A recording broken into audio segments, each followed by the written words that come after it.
We either obey Allah or we obey Satan. He said, I'm going to call you, but you're the one that answers. You see, there was, those of you who are my age might remember Flip Wilson. He said, the devil made me do it. Get behind me, Satan, and don't push. Well, you might can do that in this world, but you're not going to be able to blame Satan. See, Allah gave him permission to call you. Allah gave him permission to stand in front of you and behind you, calling you to temptation. Oh, isn't this just so nice? And he's going to say, I called you, but you're responsible because you responded. I'm not responsible. This is my mandate. Allah gave me this. I asked Allah for this, and Allah gave me this, and I will tempt you. I will lay in wait for you. And that's why we have to have our spiritual eyes and our spiritual ears wide open. Because if we do not have our spiritual eyes and ears open, we will be deluded and deceived, and we will listen to the shaitan and we will follow him instead of Allah. And that is a rival with Allah, because we are then obeying and surrendering and submitting to Satan instead of Allah. Do you see it? Everybody looks scared. I guess it is a little scary, right? But do you see it? It's graphic. It's so here. Do we hear enough about this? What I hear people doing all the time is blaming Satan. Oh, well, I guess Satan got the better of me. It's all Satan's fault. I had nothing to do with it. I do. And that's got nothing, it's not the way it works. I believe We as Muslims have to be responsible for our soul, for our state. Anything I drop, I say, Shaitan Madhu. This is his job. And I too promised you, I betrayed you. Satan is betraying you. Every time you are tempted and you don't say, A'udhu billahi minash shaitanir rajim, I return to Allah, I surrender to Allah, I seek refuge with Allah from this temptation, I will not obey, then you are obeying and surrendering to this Satan. And he is betraying you. And he will betray you more, because on that day he's going to say, you were responsible. All I did is called you and you answered. So blame me not, he says, but blame yourselves. I cannot help you, nor can you help me. I deny your former act in associating me, Satan, as a partner with Allah, by obeying me in the life of the world. Verily there is a painful torment for the Zalimun, the Polytheist, and the wrongdoer. Moving on to, I think I did something wrong here. Yes. To sentence 4 in this verse. And they see the torment, then all the relations will be cut off.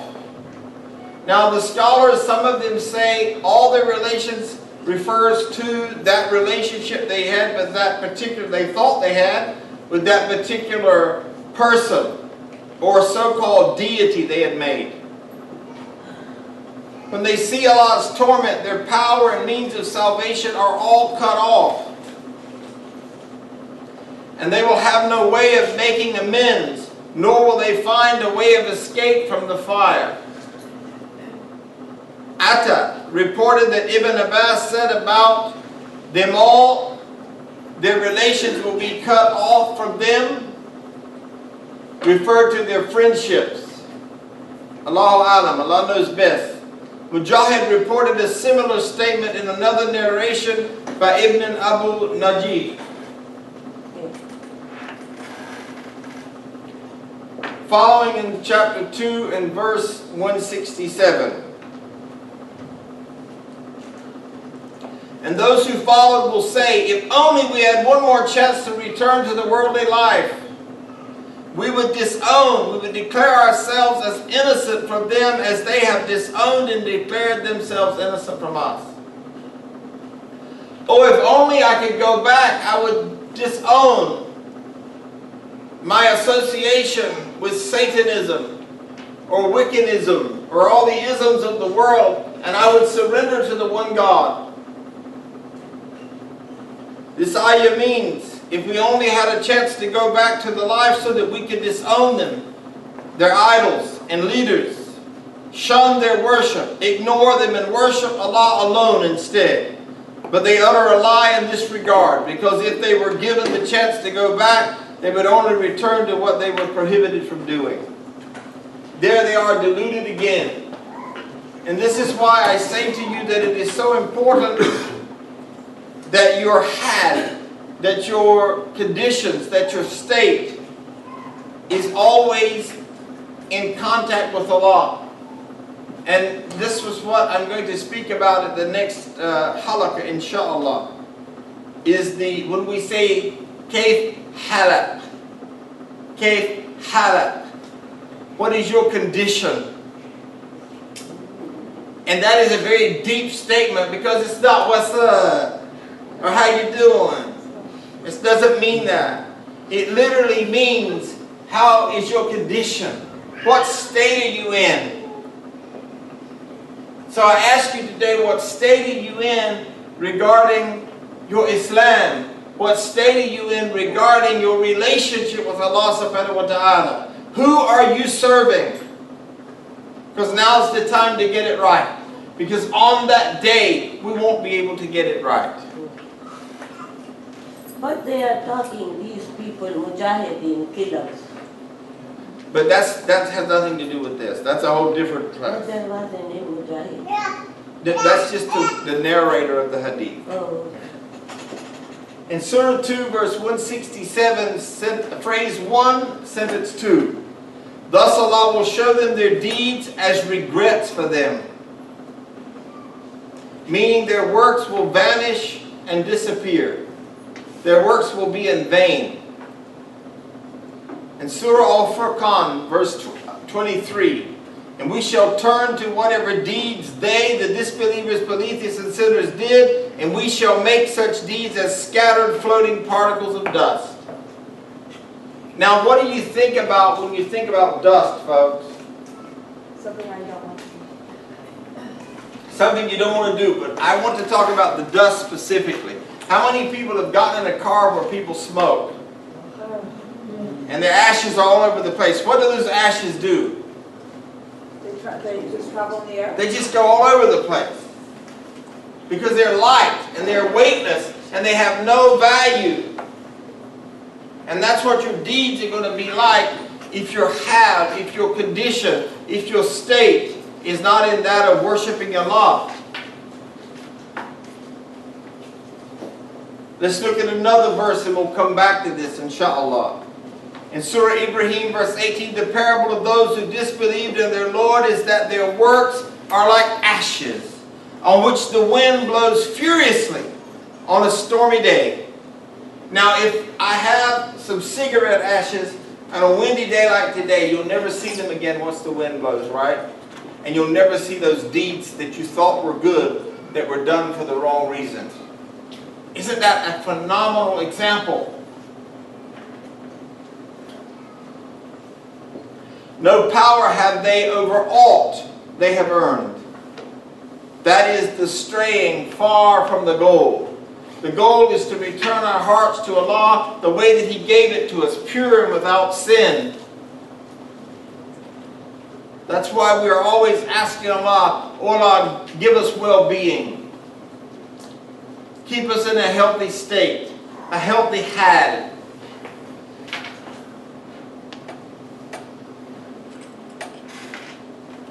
The works of the ungodly are in themselves light and unsubstantial like ashes. They are like useless rubbish that remains out of the faculties and opportunities which they have misused by burning them up. The ashes are blown about hither and thither by the wind. The ungodly have no compass, just like those ashes have no direction. They just go with the wind. Direction or purpose that can stand. The wind too, which blows on them, is no ordinary wind, nor the day on which they seek to enjoy the fruits of their labors, an ordinary tranquil day. A furious gale is blowing, for such is the wrath of Allah subhanahu wa ta'ala. They have neither internal peace nor external gain.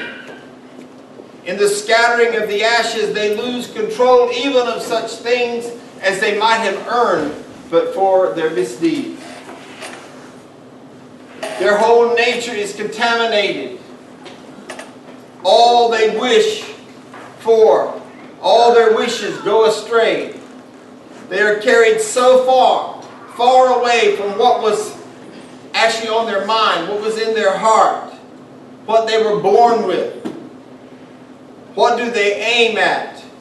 And what do they achieve? And this is a great footnote that is found in Yusuf Ali. It's so apropos that I used it. Surah Ibrahim 14 and 19. Seest thou not that Allah created the heavens and the earth in truth? If He so willed, He can remove you and put in your place a new creation. This is a very powerful verse. If we choose to obey Satan, to surrender to Satan, to surrender to our nufus, our lower desires, and the love of the world, instead of the love of Allah, Allah subhanahu wa ta'ala said, I can put a new people here. I can put a people that will love me. Allah doesn't need us. Allah is not in need of anything. The hadith says that if the whole universe were to come together, they will not change one atom of what is Allah's stead. Allah does not need us. In Surah An-Nur, verse 39, as for those who disbelieve, their deeds are like a mirage in a desert. The thirsty one thinks it to be water. You see, they've built up all of these things, and they're huge, huge organizations in this world. That the Prophet Muhammad said that one of the signs of the latter days is that people have so much money they don't know what to do with it. And people don't know what to do with their money today. So various organizations have criterion for how they're going to give their money away. And look at what we throw away today. Every grocery store, every day, throws tons of food away. And there's starving people in the world. We live in times of extremities because of people's greed and desire. We throw away so much. This is why Allah said at the end of verse 167, and they will never get out of the fire. Yeah, this is not one of those light and encouraging lessons, is it? I don't think I could make it that way. I don't think it's Allah's intention for this to be a light lesson. In Exodus 24 through 5, I want us to look at some Bible verses about polytheism. As a matter of fact, you can Google this. I believe you can Google 93 verses in the Bible about polytheism. And yet, what does the Christian church say? That they are monotheistic. Let's look at these verses. Thou shalt not make unto thee any graven images, or any likeness of anything. And by the way, I'm not going to do all 93, so take a deep breath. Thou shalt not make unto thee any graven images. Now, how many people grew up, if you were not born into a Muslim family, and at your dining room table, there was a picture of Jesus, that Michelangelo, a print of Michelangelo's Jesus. Anybody know that? There's 2 people in the room, 3 people in the room. Now, Sharon wouldn't have done that because Sharon came from a Jewish background. Yes. But St. Francis, right, praying. Crosses. Crosses, yes. Yeah. And then the other one that I used to see, and being a young minister, these are imprinted on my mind. There's another one that I can't remember who did it. And it's the praying hand over the dining room table. Thou shalt not make unto thee any graven image, or any likeness of anything that is in the heaven above, or that is in the earth beneath. Did Jesus live on this earth? Is that a graven image of Jesus? Thou shalt not bow down thyself to them, nor serve them, for I, the Lord thy God, am a jealous God, visiting the iniquity of the fathers upon the children, unto the 3rd and 4th generation of them that hate me. Allah subhanahu wa ta'ala, even in the Bible, associates those people with people that hate Him. In John 1:1, in the beginning was the Word, and the Word was with God, and the Word was God. Did it say it was Jesus? But if you go to Christian churches today, they will tell you, Jesus, I am the way, the truth, and the life. No man cometh unto the Father but by me. My computer is doing something really weird today, but alhamdulillah. But you're doing best. Thank you.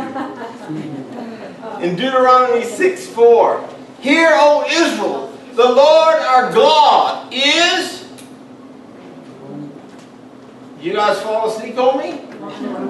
One God. Not three and one, one and one and one and three and one and one and one. No, just one.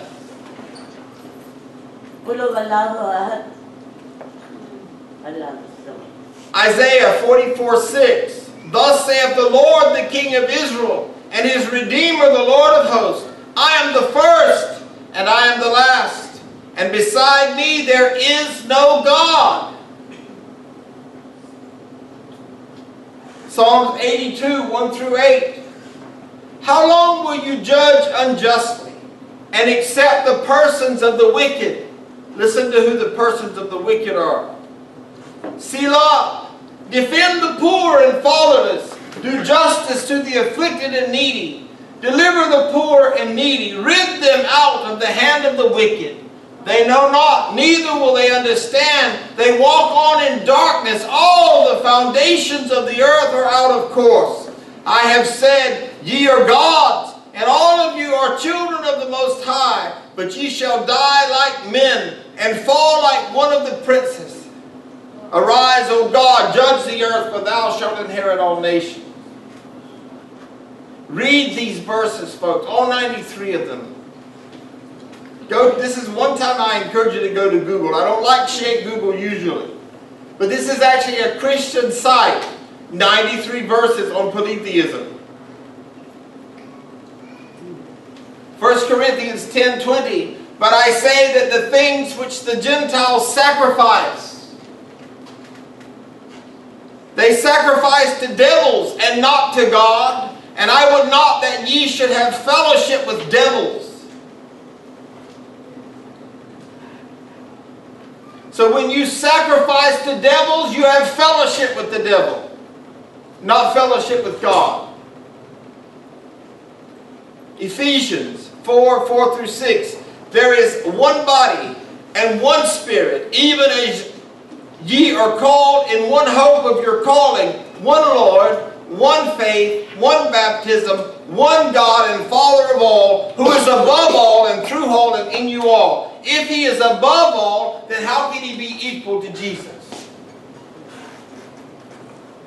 I didn't write these words, folks. These are King James Version verses. They said that Jesus is God. That's what I said. 1 Corinthians 8:6. But to us there is but one God, the Father of whom are all things, and we in Him, and one Lord Jesus Christ, by whom are all things, and we by Him. It doesn't say they're the same. John 5:19. Then answered Jesus and said unto them, Verily, verily, I say unto you, the Son can do nothing of Himself, but what He seeth the Father do. For what things soever He doeth, these also doeth the Son likewise. Does that sound like the same person?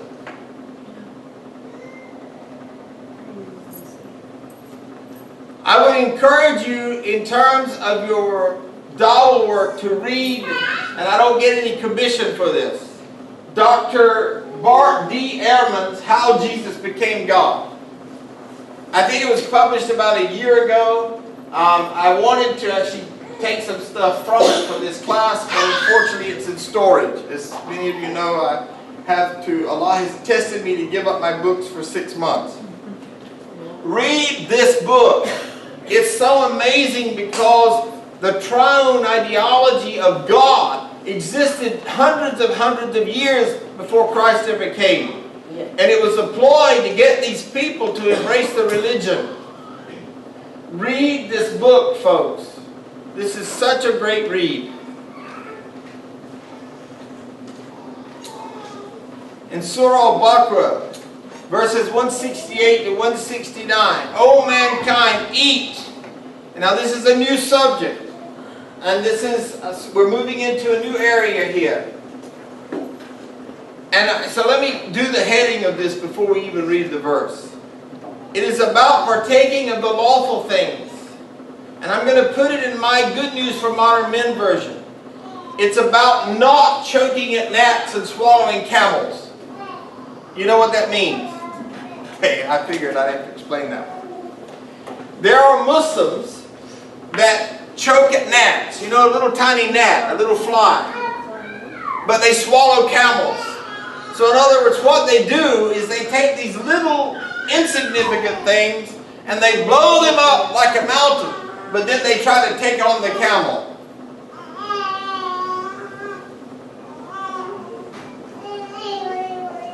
So That means that they make the camel a minuscule thing and the gnat. exactly. Well said. So let me tell you, it's like this. And I'm going to step on some feet. That's okay. I always do that. That's my daily custom, unfortunately.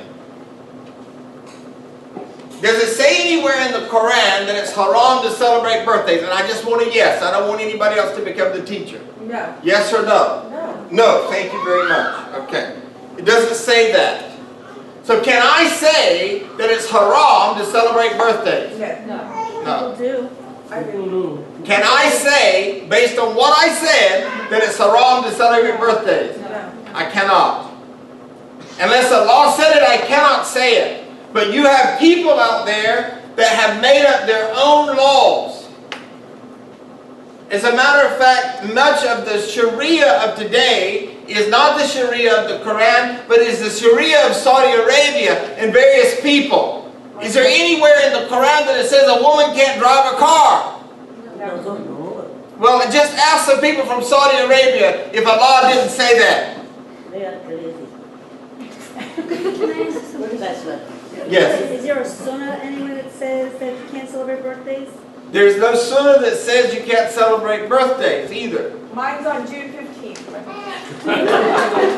So, you know, what happens is, and this is what I'm talking about.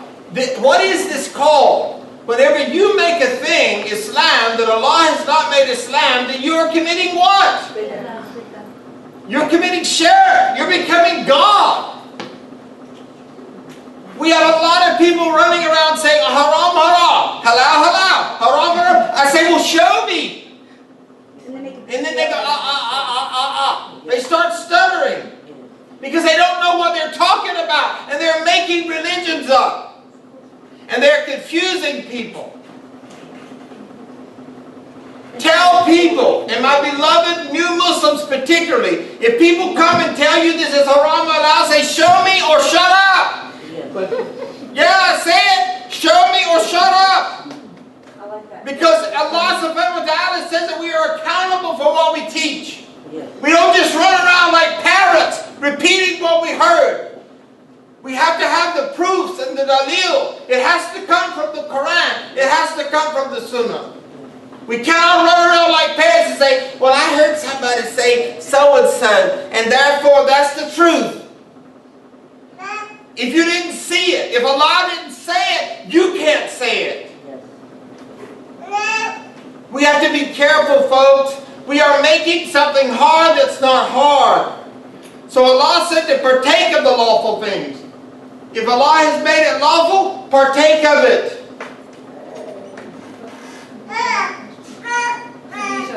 Oh, Khadija, I'm sorry. Yeah, as a new Muslim, I found a lot of Muslims that they call it like the haram police. So they're always telling you all the time.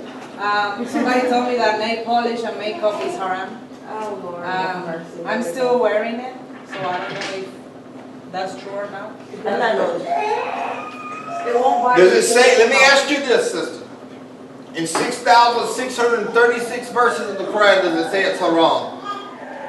No. Now if we go to the hadith, now what people will do, and this is a perfect example of choking at gnat and swallows camel. They will say, oh, but the nail polish, you don't have a clean wudu because it goes into the pores of your skin. How many people here use henna at a wedding and cover your fingernails with henna? Yeah. Is it done or not? So people say, oh, no, but that's a natural substance. Yeah, that's what they That's choking at gnats and swallowing camels. Let me tell you something, folks. On the day of judgment, what's important? That my nails are polished or my heart's polished? You know, please. You know, I hear these conversations. I don't even want to hear them anymore. I just want to see people clean up their heart and go back to Allah in a pure state. But people want to come to this class and argue with me even about stuff like this sometimes. I don't want to hear it. Unless they can give me the proofs, unless they're scholars. Yes? You want to hear it because I have questions about it. I want to hear questions. Yes, I want to hear the questions. But I don't want somebody to preach that don't have proofs. That's what I'm saying. Please forgive me if I miscommunicated. But we have all these scholars running around here telling people that it's haram to do this and haram to do that and haram to do this, and they have no proof. Allah did not forbid these things. He didn't prohibit them. Partake of that which is lawful. If Allah didn't say it was wrong, enjoy it. It's one of the things Allah has allowed you to enjoy. It's okay to have a piece of birthday cake. Ooh, it's good too. Yeah, I mean, alhamdulillah. I guess I got a little excited about that. O mankind, eat, partake of that which is lawful and good on the earth. And follow not the footsteps of Shaitan. Verily he is to you an open enemy. He, Satan, commands you only what is evil and sinful, and that you should say about Allah what you do not know. When you are saying to someone, astaghfirullah, that's haram, and you don't know it, then you're part of this verse. You see, if all I ever tell you is what you can't do, when will you learn what you're supposed to do? And then you resent the religion because you can't do anything in it. Yeah. Yeah. I can't go to birthday parties. My mother is 80 years old. She's having a birthday. Astaghfirullah. Somebody told me at the mosque it's haram to celebrate birthdays. Now my mother is mad at me, and I'm supposed to maintain my relationships of kin. I'm grandma. I like dark chocolate cake. Okay. German cake. German Alhamdulillah. dark chocolate. These verses are not about zabiha food. Those verses are in Surah Al-An'am, the cattle, Surah Al-Ma'idah. So I just want you to understand that that's not the tafsir of these verses. Sometimes people talk about this, eat and partake of that which is lawful, and then they go on and they give you a whole tafsir. That means you got to eat halal. That's not what this is talking about. And anybody that can bring the proofs can bring the proofs to me. This verse is not about that. After Allah stated that there is no deity worthy of worship except Him, and that He alone created the creation, He stated that He is the sustainer for all His creation, and He mentioned the favor that He granted them. He has allowed them to eat, to partake of any of the pure lawful things on the earth that do not cause harm to the body or the mind. I don't believe that, to my knowledge, that nail polishes cause harm to the body or the mind. Now, having said that, I'm going to give you a piece of advice. This is strictly from me in order to preserve your dignity. If you go to the masjid to pray, you might want to remove the nail polish because somebody will criticize you, and that will hurt your feelings. But I'm not going to tell you it's haram because I can't give you a verse to say that.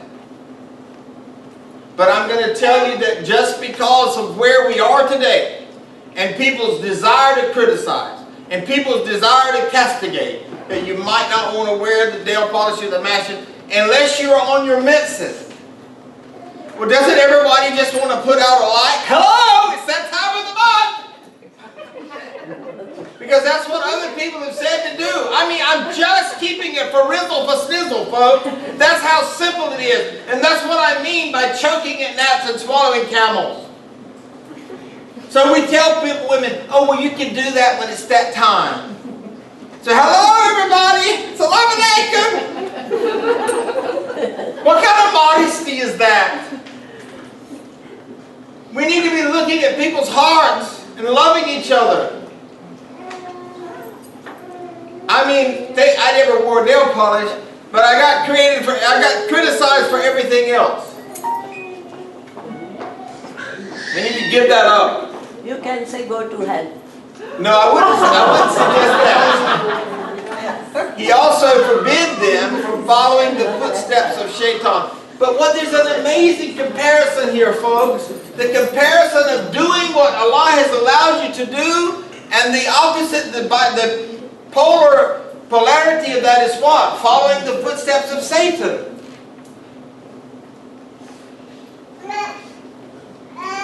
He also forbade them from following the footsteps of Shaitan, meaning his ways and methods with which he misguides his followers, like prohibiting the Bahira, a she-camel whose milk was spared for the idols and nobody was allowed to milk it, or Sa'iba, a she-camel let loose for free pasture for the idols and nothing was allowed to be carried on it, or a Wasila, a she-camel set free for idols because it was given birth to a she-camel at its first delivery and then again gave birth to a she-camel at its second delivery. All of this stuff was the superstitions and the beliefs of Jahiliyyah. So Allah said we don't follow customs. There's another deep message of this. Customs are not our religion. So our forefathers, if there were these camels that had these circumstances, then they had a special category. That's not our religion. That's called custom. And that's another reason why I tell my students, don't let me see you running around here with a jalabiyah on. Don't let me see you running around here with sabaka mis all the time. You are an American. Be an American. Be an American Muslim. Allah didn't say in the Quran that you needed to wear that stuff. He said you needed to be modest. People lose their identity because they come to this religion and people say, oh God, you got to change your name today. What's your new name going to be? Huh? Now I've got to go all the way home. Now I'm Abdul Rahman, not Douglas anymore. Now, and then they tell me, oh, you got to dress like this. Isn't that phony?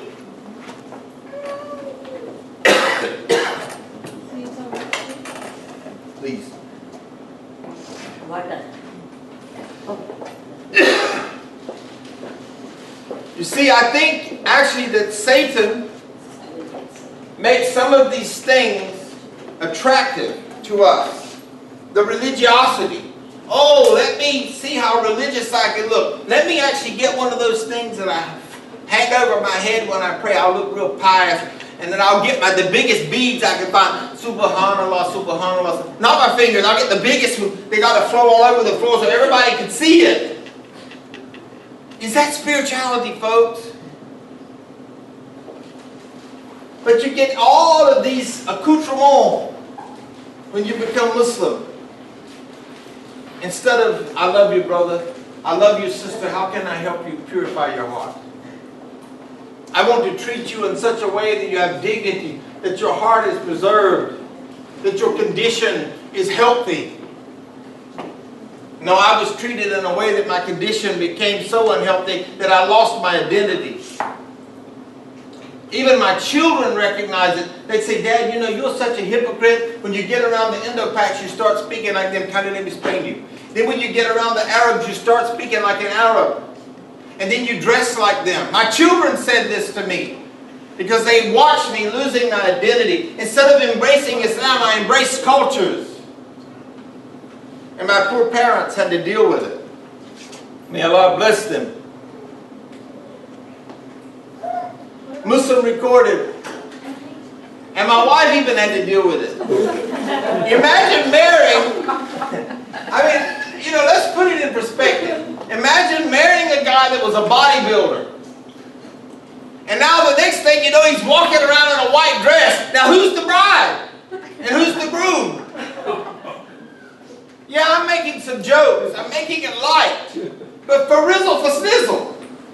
To go from Douglas, who always was Mr. GQ, fashionable. I love fashion. When we met, I was always like styling and profiling. to now I'm a Duroc man and I'm walking around with every country that gives me something to wear and not ever wearing American clothes anymore. And with a turban on my head. I could wrap a turban like no Turkish. I was taught so well. Now let me ask you, those in here that have embraced Islam, that are studying, how would you relate to me if I came up to you with the turban on my head and my beads in my hand and my silver kameez and I say, I'm an American? So what kind of a dichotomy is that?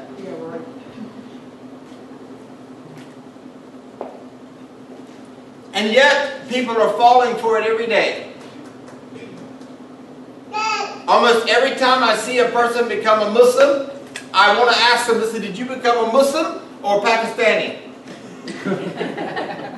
Yeah. Is that what you embrace?